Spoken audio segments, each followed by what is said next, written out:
What do you think of the significance of Michelle Yeoh's winning the Oscars and the fact that the movie Everything Everywhere All at Once is doing so well, sweeping the Oscars, both in terms of the symbolism of it and also perhaps in a more substantive way for the elevation of Chinese Americans and Asian Americans and Chinese and Asians around the world, and especially in America?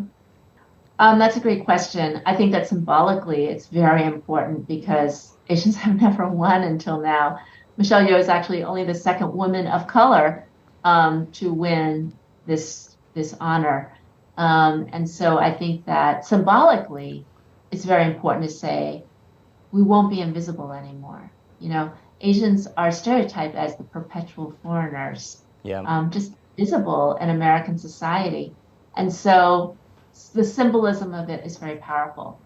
I think substantively, it's very, very important also because I think that maybe Hollywood has always assumed that if we make a movie about Asians, it'll never sell, you know, and that Asians are just, it's part of the stereotype of us as being perpetual foreigners. Like, Asians don't matter. Nobody really cares about Asians.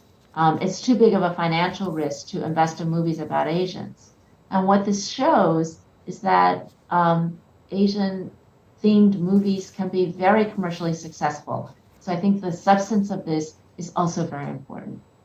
Finally, Joy, what do you think of the Chinese philosophy of seeking greater balance and greater harmony among peoples and between nations, you know, creating this collective future together?